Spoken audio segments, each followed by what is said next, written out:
नमस्कार, प्रभा साक्षी देख रहे हैं आप। आपके साथ मैं हूं अंकित सिंह। कार्यक्रम है चाय पर समीक्षा और हमेशा की तरह इस कार्यक्रम में मौजूद हैं प्रभा साक्षी के संपादक नीरज कुमार दुबे जी। सर, आपका बहुत स्वागत है। धन्यवाद और अंकित जी। चूंकि ऑपरेशन सिंदूर बीत चुका है, हालांकि सरकार कह रही है कि कंटिन्यू है, अभी अगर पाकिस्तान कुछ हरकत करता है तो उसका जवाब दिया जाएगा। लेकिन ऑपरेशन सिंदूर के बाद जिस तरीके से देश में राजनीति हो रही है, वो वाकई ऐसा लगता है कि लोकतंत्र तो है, बोलने की आज़ादी तो है, लेकिन कभी कभी इसका गलत उपयोग भी किया जाता है। क्योंकि विपक्ष की ओर से, खास करके राहुल गांधी की ओर से जिस तरीके से सवाल किए जा रहे हैं, सवाल उठाए जा रहे हैं, कई बार रडार पर सेना भी आ जाता है।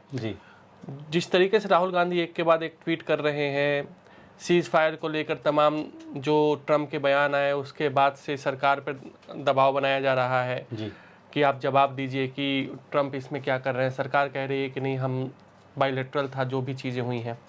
पूरा का पूरा मामला आप इसको कैसे देखते हैं? क्या वाकई में कांग्रेस जिस तरीके से आरोप लगा रही है कि इसमें तीसरा पक्ष ने हस्तक्षेप किया, उसमें कितनी सच्चाई है? देखिए, इसमें जो राहुल गांधी कह रहे हैं या अभी जो उन्होंने कहना शुरू किया है और जिस तरीके से वो कह रहे हैं, इससे दो तीन चीज़ें स्पष्ट होती हैं कि जिस दिन ये पहलगाम में आतंकवादी हमला हुआ, उसके बाद से कांग्रेस ने कहा कि हम इस पर राजनीति नहीं करेंगे, हम सरकार के साथ खड़े हैं। तो लगता है कि शायद राहुल गांधी उसी दिन से कुछ ना कुछ बोलना चाह रहे थे और वो सब दबा हुआ था जो एकदम से अब सब सामने आ रहा है। क्योंकि इतने दिन वो शांत रहने वालों में से नहीं है, तो वो इतने दिन शांत रहे, तो अब अचानक से सब कुछ आ रहा है। और जिस तरीके से वो विदेश मंत्री एस जयशंकर को जे कह रहे हैं, उसमें जे माना जा रहा है कि वो जयचंद कहा जा रहा है। तो ये दिखाता है कि लोकसभा में विपक्ष के नेता बन गए हैं, लेकिन राजनीतिक समझ उनको नहीं आई है। राजनीतिक जो शालीनता होती है, राजनीति की जो उसमें जो भद्रता होती है, वो चीज़ें वो अब तक नहीं सीख पाए हैं। ये बहुत बड़े सवाल खड़े होते हैं कि कई बार ऐसा लगता है कि उनको तमाम जो नियम कायदों की भी समझ नहीं है, जो बेसिक, जो कि अब आपने देखा होगा कि बिहार में आपके गए थे, वहाँ पर वो बिना अनुमति के स्टूडेंट्स के साथ मिल लिए, दिल्ली यूनिवर्सिटी में चले गए बिना प्रोटोकॉल का पालन किए हुए, बिना सूचना दिए हुए। तो आपकी सुरक्षा को भी खतरा है, लोगों की सुरक्षा को भी खतरा है। तो चलिए, वो एक अलग विषय। लेकिन आपने जो कि पहलगाम से संबंधित मुद्दे पूछे हैं, तो सवाल उठाना, सवाल पूछना, ये विपक्ष का अधिकार है। लेकिन वो सवाल आपके दूसरे देश में उदाहरण बन जाएं या दूसरा देश उसको लपक ले। और ऐसे में जबकि हमारा जो डेलीगेशन है, जो सात सर्वदलीय प्रतिनिधिमंडल हैं, जो 33 देशों की यात्रा कर रहे हैं इस समय, जो विदेशों में जाकर बता रहे हैं कि पाकिस्तान का जो आतंकवाद का जो चेहरा है वो असल में कैसा है, जो भारत आतंकवाद से पीड़ित कितना है, और भारत का जो आत्मरक्षा का अधिकार के तहत जो उसने कार्रवाई की है और आगे भी कब कार्रवाई कर सकता है, ये सब बताया जा रहा है। ऐसे समय में हम ये जो प्रश्न उठा रहे हैं, तो ये उस कवायद पर पानी फेरने की एक तरह से कह सकते हैं कि मंशा के तहत हो रहा है। जब उस सर्वदलीय प्रतिनिधिमंडल में कांग्रेस के एमपीज भी हैं और विदेश सचिव विक्रम मिश्री जी ने जब सारे एमपीज को जो राजनयिक उसमें शामिल हैं या जो पूर्व मंत्री सांसद उसमें शामिल हैं, उन सबको जो ब्रीफ किया है, उसमें उन्होंने सबूत दिखाए हैं। उसमें उन्होंने बताया है कि कैसे ये सारा का सारा मामला द्विपक्षीय था, कैसे ये सारा का सारा जो मामला है वो जब पाकिस्तान के डीजीएमओ ने भारत के डीजीएमओ को फ़ोन किया तब ये हल हुआ। तो जब ये सब चीज़ें सबको बताई गई हैं, सबको बताया गया है और आगे बात रखने के लिए सारे तथ्य दिखाए गए हैं, तभी तो सारे जो प्रतिनिधिमंडल के सदस्य हैं वो जाकर अपना काम कर पा रहे हैं ना। तो जब आपके एमपीज को ये बता दिया गया है, सर्वदलीय बैठक में आप लोगों को जानकारी दी गई थी, उसके बाद भी आप इस तरह के सवाल कर रहे हैं।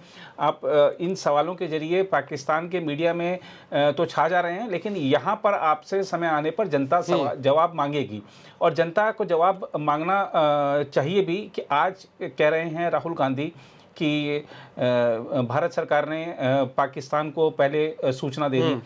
आपने विदेश मंत्री एस जयशंकर का बयान ठीक से सुना नहीं है, आपने उसको गलत तरीके से प्रस्तुत किया है। भारत का कोई भी व्यक्ति, भारत का कोई भी मंत्री इस तरीके की हरकत नहीं कर सकता कि, और जब भारत सरकार, विदेश मंत्रालय ने स्पष्ट कहा है कि हमने पहले मारा फिर बताया, रणदीप जायसवाल जी ने स्पष्ट कहा है इस सवाल के जवाब में।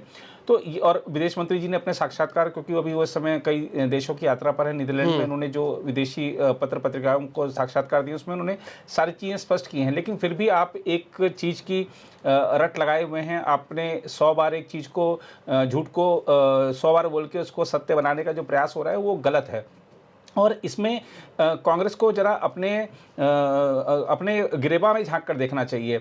मैं आपको बता दूं कि जब मुंबई हमला हुआ था, मुंबई हमला 26 नवंबर 2008 को हुआ था, ठीक है। उसके लगभग 2 साल बाद उस समय की जो यूपीए सरकार थी उसने पाकिस्तान को लगभग $25 मिलियन की उसको मदद दी थी।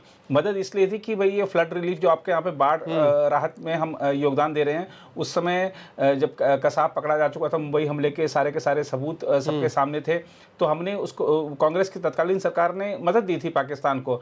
तो उनको देखना चाहिए कि हम क्या कर रहे हैं। वो जो उस तत्कालीन विदेश मंत्री एस.एम. कृष्णा थे, उनका बयान भी वायरल हो रहा है सोशल मीडिया पर।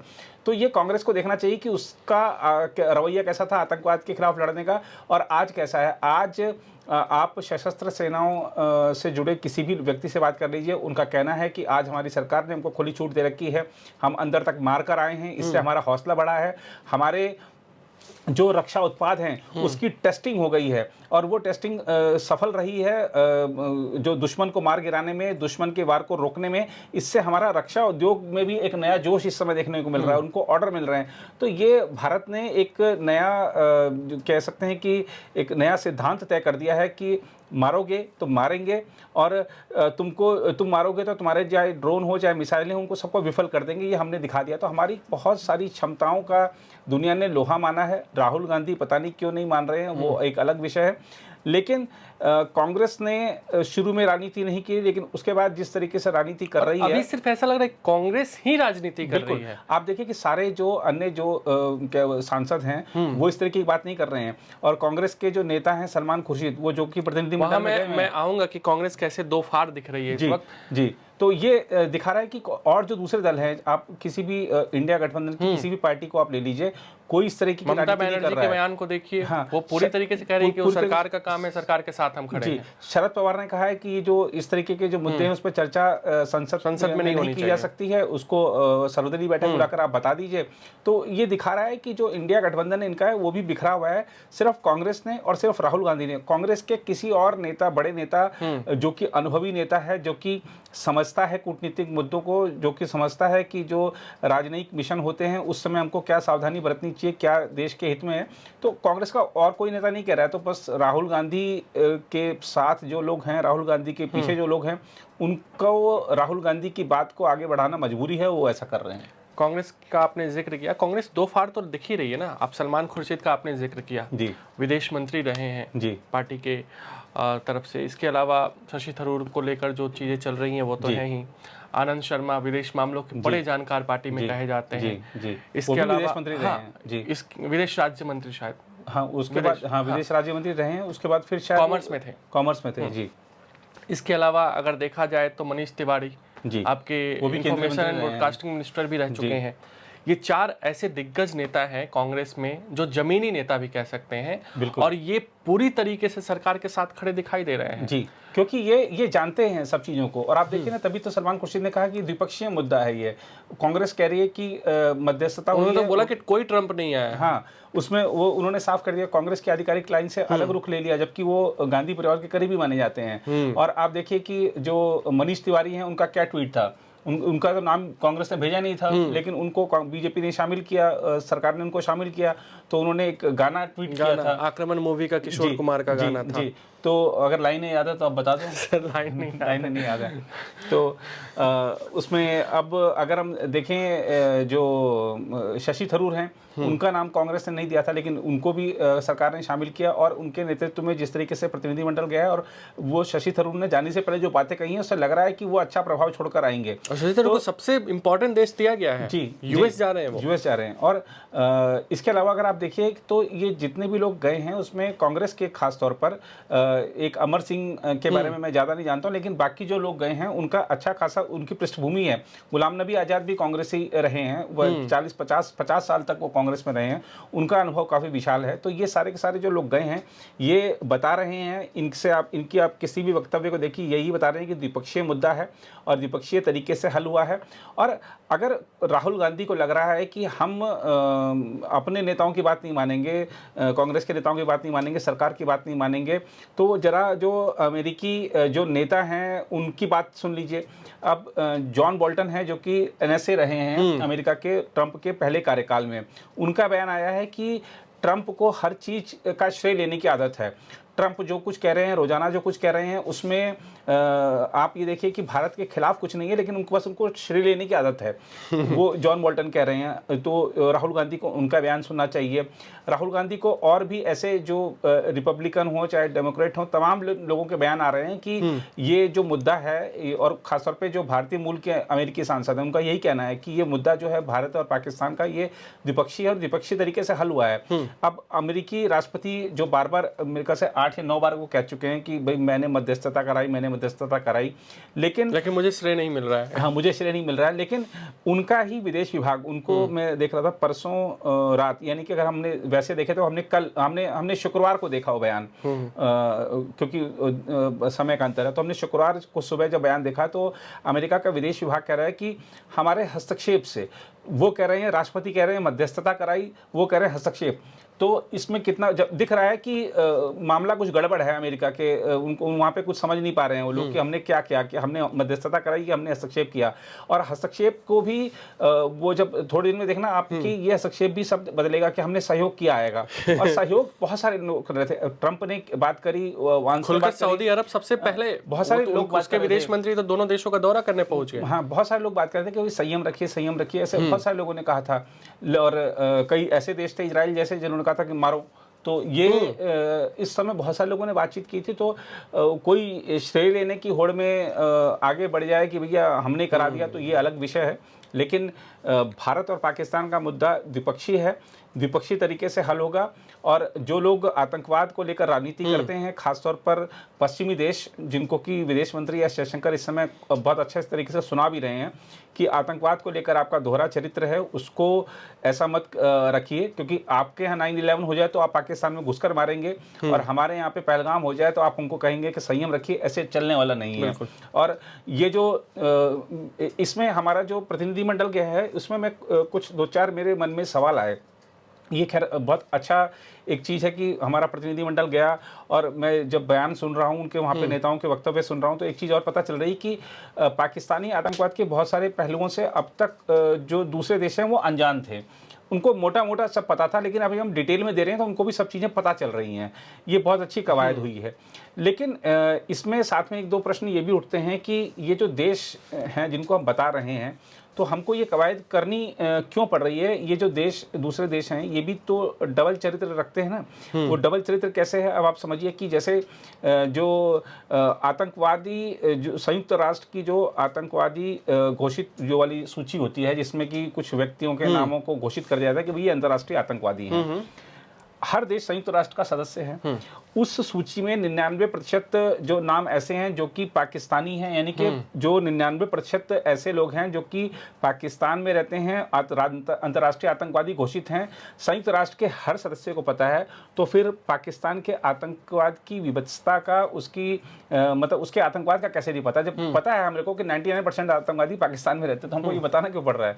तो ये दिखाता है ना कि आप जानते हैं लेकिन जानबूझ के अनजान बन रहे हैं। बहुत सारे, सभी देश कहीं ना कहीं जो उनका खुफिया विभाग होता है, आप देखिए कि अंतर्राष्ट्रीय घटनाक्रमों पर भी नजर रखता है। तो क्या वो अपने जो देश हैं, अपने जो राष्ट्राध्यक्ष को बताता नहीं होगा कि भाई वहाँ पर क्या चल रहा है, ये पाकिस्तान किस तरह की गतिविधियाँ कर रहा है? और आप दुनिया में कहीं भी देखिए, प्रभा साक्षी ने भी इस पर रिपोर्ट की थी, बहुत सारे और समाचार पत्रों में देखा था मैंने ये रिपोर्ट थी कि दुनिया में जितने भी बड़े आतंकवादी हमले हुए हैं उनका कहीं ना कहीं कनेक्शन जाकर पाकिस्तान में मिलता है, चाहे वो प्रशिक्षण से हो, चाहे वो हथियार से हो, चाहे वो अन्य तरीके से सहायता से हो, कहीं ना कहीं कनेक्शन मिलता है। जो और अमेरिका की ही बात कर ले तो अमेरिका की सरकार, उसका विदेश विभाग, वहाँ के जो अखबार हैं, वहाँ के जो थिंक टैंक हैं, तमाम बार ये रिपोर्ट इस तरह की बनाते हैं कि पाकिस्तान अंतर्राष्ट्रीय आतंकवाद, क्षेत्रीय आतंकवाद का गढ़ है, वहाँ पर जो आतंकी गतिविधियाँ और भारत के खिलाफ साजिशें रची जा रही हैं, ऐसे अमेरिकी रिपोर्ट्स आती हैं। तो फिर कैसे दुनिया को नहीं पता है कि पाकिस्तान का आतंकवाद कितना ज़्यादा विभत्स है। और पाकिस्तान, अब आप देखिए कि ना उसका जो ये जो पाकिस्तान आतंकवादी अब इस समय जो नए किस्म के बना रहा है मुनीर का स्टेटमेंट के बाद से, तो वो इस तरीके के बना रहा है कि वो इतने कट्टर धार्मिक प्रवृत्ति के हैं कि वो हंसते खेलते निर्दोष लोगों की जान लेने में जरा भी हिचक नहीं महसूस करते। तो ये जो खेल है, और पाकिस्तान का जो आतंकवादी है सिर्फ भारत के लिए नहीं, पूरी दुनिया में इंपोर्ट हो रहे हैं। तो पूरी दुनिया में ये जहर फैले उससे पहले रोकना बहुत जरूरी है सभी को, कि आतंकवाद कितना पूरी दुनिया के लिए और मानवता के लिए बड़ा खतरा है। उसको जब तक समझेंगे नहीं तब तक रोकना मुश्किल हो पाएगा उसको। और जिनको पहलगाम में 26 पर्यटकों की जो हमारे हत्या हुई, निर्मम हत्या हुई, उनको उसका अगर समझ नहीं आया कि ये कैसा आतंकवादी हमला था, तो उनको वाशिंगटन में जो 2 इजरायली राजनयिकों की की निर्मम हत्या हुई है उससे समझ लेना चाहिए कि यहाँ पर धर्म पूछकर मारा गया, वहाँ भी धर्म के आधार पर मारा गया था। तो ये जो है ना, एक कनेक्शन जो है, ये मैंने जैसा कहा कि पूरी दुनिया में ये चीज़ें इंपोर्ट हो रही हैं। तो दुनिया को आतंकवाद को 2 चेहरों में, उसके बारे में 2 अवधारणा रखने से काम नहीं चलेगा, एक समझकर करना पड़ेगा। और इस प्रतिनिधिमंडल ये जो हमारे गए हैं, इसमें सबसे अच्छी बात यह है कि विचारों के आधार पर, नीति के आधार पर, सिद्धांतों के आधार पर एक दूसरे से गहरे मतभेद रखने वाले हमारे जो नेता हैं, किस तरीके से एकता के साथ भारत की बात पूरी दुनिया के सामने रख रहे हैं, ये एक दुनिया में मिसाल बन गया है। बिल्कुल, मैं प्रतिनिधिमंडल पे ही आ रहा हूँ, क्योंकि ऑपरेशन सिंदूर के बाद तो राजनीति हो रही है, बिहार में चुनाव भी है। अब मैं सोशल मीडिया पर देख रहा हूँ तो कुछ पार्टियों के IT सेल के लोग अब सवाल खड़े कर रहे हैं कि 7 प्रतिनिधिमंडल है, उसमें से 2 ऐसे नेता हैं जो बिहार से आते हैं, उनको अध्यक्षता दे दी गई है जी। और तमिलनाडु को देखते हुए वहाँ से जो DMK की है उनको अध्यक्षता दी गई है।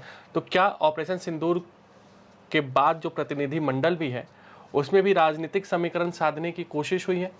देखिए, राजनीतिक समीकरण नहीं, जो सरकार ने बताया है, जब हमारी भी सरकार के लोगों से बातचीत हुई तो उन्होंने कहा कि इसमें जो नेता रखे गए हैं सबको ऐसा देखा गया है कि उनका जो अनुभव है विदेश मामलों में वो कैसा है। और ख़ासतौर पर ये तो देखा ही गया है कि जो लोकसभा में बड़ी पार्टियां हैं उनको प्रतिनिधित्व अच्छा मिले। अब जैसे DMK की भी सांसद मेरे ख्याल से शायद 3रे या 4थे नंबर की बड़ी सबसे बड़ी पार्टी लोकसभा की, तो उनको अध्यक्षता मिलनी थी। JDU भी बड़ी पार्टी है, उसके भी एक व्यक्ति को अध्यक्षता मिलनी थी। TDP को तो मिली नहीं। हाँ, TDP के, क्योंकि उनके जो सदस्य हैं शामिल उसमें हुए हैं, और हो सकता है कि उसमें ये चीज़ें भी देखी गई हों कि हर क्षेत्र से कुछ लोग आ जाएं। तो और या हो सकता है कि TDP के जितने सांसद हैं उनमें से किसी की इतनी वरिष्ठता नहीं हो जो कि अध्यक्षता के काबिल हो। दूसरा, एक कुछ लोगों ने प्रश्न सोशल मीडिया पर उठाया गया कि ये कांगो में संजय राउत का ये कांगो क्यों जा रहे हैं, ये स्लोवानिया क्यों जा रहे हैं, ये यहाँ क्यों जा रहे हैं, वहाँ क्यों जा रहे हैं, इनका भारत पाकिस्तान मुद्दे से लेना देना नहीं। तो देखिए, ये जो चीज़ें ना, ये आम लोग भी फिर प्रश्न करते हैं कि ये कांगो में क्या है, वहाँ पे तो वो बेचारे खुद ही अशांत हैं, वो हमारा क्या भला करेंगे, हमारी इंडिया पाकिस्तान से उनका क्या लेना देना। तो सबको एक चीज़ समझनी होगी कि ये जो सरकार जो कुछ इस तरीके के बड़े फैसले करती है तो उसके पीछे कुछ आधार होता है। अब कांगो भले ही भारत पाकिस्तान मुद्दे से सीधा नहीं जुड़ा हो, स्लोवानिया नहीं जुड़ा हो, या और जो एक आध और जो छोटे देश हैं अफ्रीका में वो भारत पाकिस्तान मुद्दे से नहीं जुड़े हों सीधा, लेकिन वो संयुक्त राष्ट्र के सदस्य हैं और आने वाले वर्ष में वो संयुक्त राष्ट्र UN में वोट चाहिए उनका। और क्या होता है कि जब संयुक्त राष्ट्र का जो एक तो 5 स्थायी सदस्य हैं और दूसरा 10-11 उनका जो एक अस्थायी सदस्यों का जो पैनल होता है जिसमें हर साल नए मेंबर्स बनते हैं, 11 होते हैं शायद। तो वो जो 11 है ना, उनमें से इनका नंबर आने वाला है अगले साल में। अच्छा, है ना, तो अब उनका अगले साल में नंबर आने वाला है वो उसमें। और अच्छा, उसमें भी क्या होता है, हर महीने किसी ना किसी दूसरे के पास अध्यक्षता होती है। तो अब मान लीजिए कि कांगो की किसी महीने कांगो के पास अध्यक्षता है संयुक्त राष्ट्र की।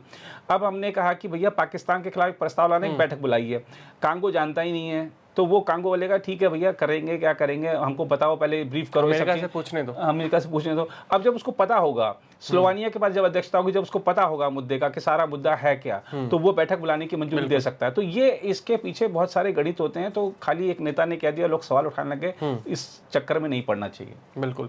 तो ये था इस सप्ताह का चाय पर समीक्षा कार्यक्रम। आपको कैसा लगा कमेंट बॉक्स में जरूर बताइएगा। मुझे यानी अंकित सिंह और प्रवाह साक्षी के संपादक नीरज कुमार दुबे को दीजिए इजाजत। नमस्कार। नमस्कार। अगर आप भी लेना चाहते हैं देश दुनिया की तमाम जानकारी तो आज ही सब्सक्राइब करें हमारे चैनल को। साथ ही नीचे दिए बेल आइकन को जरूर दबाएं ताकि हर अपडेट आप तक पहुंच सके।